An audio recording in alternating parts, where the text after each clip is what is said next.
మావిగన్ పేరుతో జగన్మోహన్ రెడ్డి రాజధానికి plan B అనే ఒక ప్రకటన చేసిన తరువాత చాలా పెద్ద ఎత్తున విమర్శలు చూస్తున్నాం. చాలా పెద్ద ఎత్తున జగన్మోహన్ రెడ్డి పైన కూటమికి సంబంధించిన నాయకులు విమర్శలు చేయడానికి చూస్తున్నాం. జగన్మోహన్ రెడ్డి మాట్లాడింది తప్ప, జగన్మోహన్ రెడ్డి ఏ కోణంలో మాట్లాడారు, జగన్మోహన్ రెడ్డి ఏ కోణంలో దాన్ని సరైనది అని అనుకుంటున్నారు, మిగతా వాళ్ళందరికీ ఎందుకది తప్పు అనిపిస్తోంది. జగన్మోహన్ రెడ్డి మాట్లాడింది ప్రాక్టికల్ గా ఉందా లేదా చూడాల్సిన అవసరం ఉంది. దీనికంటే ముందు ఒకటి రెండు ఎగ్జాంపుల్స్ చెప్తా. కరోనా వచ్చిన మొదటి రోజు, కరోనాకు సంబంధించిన చర్చ ప్రపంచవ్యాప్తంగా ఉధృతంగా ఉన్న రోజు జగన్మోహన్ రెడ్డి మాట మాట్లాడారు. అది కరోనా వైరస్ గురించి కొన్ని విషయాలు మనం అవగాహన చేసుకోవాల్సిన అంశం ఉంది. బేసికలీ కరోనా వైరస్ అన్నది it comes and it goes. Medication కూడా ఏదైతే ఉందో ఆ మెడికేషన్ కూడా paracetamol. This is the kind of virus that it is.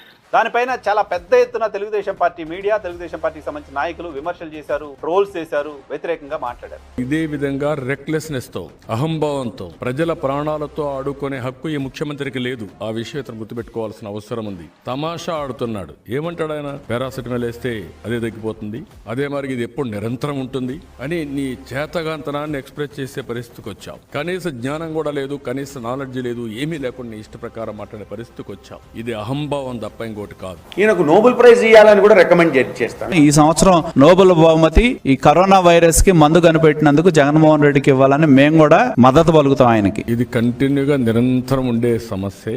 దీనికి ఒక పారాసెటమాల్ వేసుకుంటే సెట్ అయిపోతుంది, లేకపోతే బ్లీచింగ్ పౌడర్ ఒకటి చల్లేసి మొత్తం కంట్రోల్ అయిపోతుందని చెప్పి మాట్లాడే పరిస్థితి వచ్చారు. ప్రపంచంలో ఎవ్వరు కూడా కనుక్కోలేని కనుక్కున్నాడు పారాసెటమాల్ గురించి చెప్పి బ్లీచింగ్ పౌడర్ ని ఇన్నోవేట్ చేశాడని. కొద్ది రోజుల తర్వాత ప్రపంచం అంతా పారాసిటమాల్ తోటే బతికింది కరోనాకు వ్యతిరేకంగా. కరోనా నుంచి కాపాడుకోవడం కోసం పారాసిటమాలే ఆయుధం అయింది. India has come to the rescue of this war-ravaged country. India sent the supply of hydroxychloroquine, paracetamol tablets to Afghanistan. The consignments of over 3 lakh tablets of paracetamol were handed over to Afghanistan earlier today, and the Health Minister of Afghanistan thanked India for the same. I am thankful to the support of Indian people and Indian government in improving the health of Afghans by supporting and assisting the Indira Gandhi Child Health Institute. అంతేకాదు అదే సమయంలో జగన్మోహన్ రెడ్డి మరొక మాట మాట్లాడారు. Corona ఇప్పట్లో పోయేది కాదు, దీంతో మనం సహజీవనం చేయాల్సిందేనని. కరోనాతో కలిసి జీవించాల్సిన పరిస్థితి మనందరికీ ఉంటుందని కూడా మనం అందరం కూడా గమనించాలి. కరోనా అన్నది ఏదైతే ఉందో ఇదేదో ఒక భయంకరమైన రోగమనో, ఇది వస్తే అంటరానితనమనో, లేకపోతే ఇంకొకటో అన్న భావన దయచేసి అందరు బుర్రలో నుంచి తీసేయమని చెప్పి నేను సవినయంగా అందరితో కూడా రిక్వెస్ట్ చేస్తాను.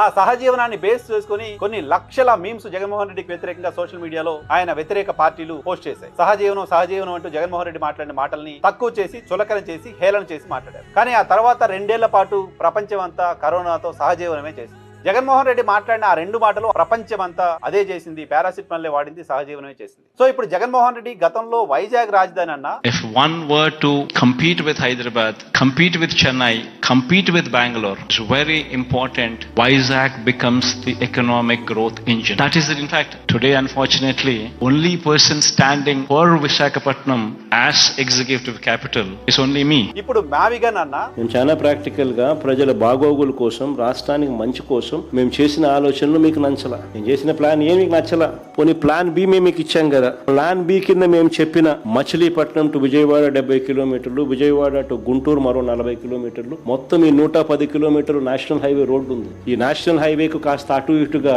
ఈ మొత్తం క్యాపిటల్ ఏరియా కింద డిక్లేర్ చేయండి. మచిలీపట్నం నుంచి ఎంఏ తీసుకోండి, విజయవాడ నుంచి విఐ తీసుకోండి, గుంటూరు నుంచి జియుఎన్ తీసుకోండి, మావిగన్ అని పేరు పెట్టండి. బ్రహ్మాండమైన 110 కిలోమీటర్లు క్యాపిటల్ ఏరియా డిక్లేర్ చేయండి కారిడార్ కింద.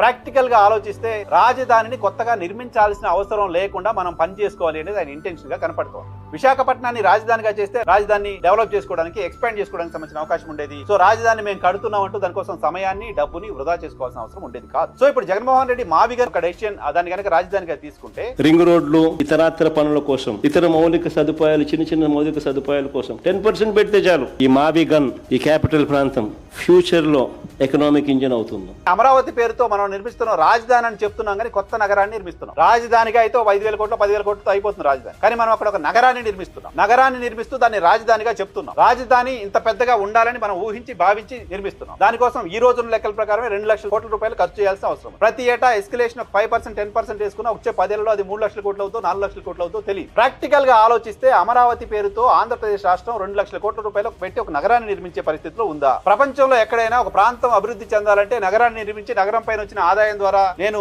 ప్రాంతాన్ని డెవలప్ చేస్తానని చెప్పిన వాళ్ళు ఎవరైనా ఉంటారా? దాన్ని అభివృద్ధిగా ఎవరైనా భావిస్తారా? దాన్ని అభివృద్ధిగా ఎవరైనా చూస్తారా? జగన్మోహన్ రెడ్డి చాలా తెలివిగా ఆల్రెడీ నిర్మితమైన నగరం విశాఖపట్నానికి మేము వెళ్తాము, ఇక్కడ శాసన రాజధానికి ఎందుకు ఉంచుతానంటే అసెంబ్లీ ఇవన్నీ కూడా ఇక్కడ ఏర్పాటు చేశారు కాబట్టి దీన్ని శాసన రాజధానిగా ఉంచుతానని అంటే అప్పుడు అన్నమాట రాజధాని లేకుండా చేస్తున్నారు, దిక్కు లేకుండా చేస్తున్నారు, పెద్ద ఎత్తున విమర్శలు జగన్మోహన్ రెడ్డి ఫేస్ చేశారు. సో తెలివిగా జగన్మోహన్ రెడ్డి ఈ రోజే నా విధానం అమరావతి రాజధాని ఓకే, అమరావతి నగర నిర్మాణం కాదు అని ఒక క్లారిటీ ఇచ్చారు. జగన్మోహన్ రెడ్డి పొద్దున గెలిస్తే సో మావిగన్ పేరుతో నేను ఇక్కడ నుంచి పరిపాలన చేస్తాను అనే విషయాన్ని ఆయన చెప్తున్నారు. ఆ క్లారిటీ ఆయన ఆల్రెడీ ఇచ్చేశారు.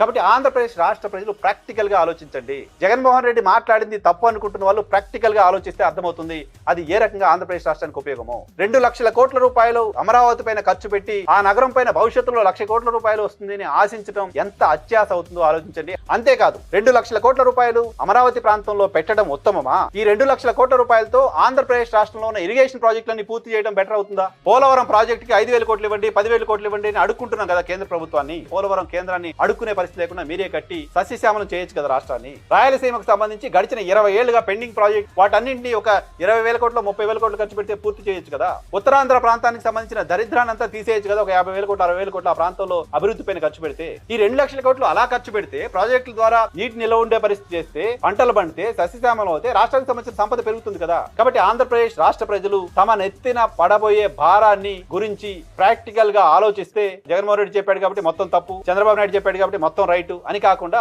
మనం ఆలోచన చేస్తే ఆంధ్రప్రదేశ్ రాష్ట్రానికి ఏది మంచో అర్థమవుతుంది.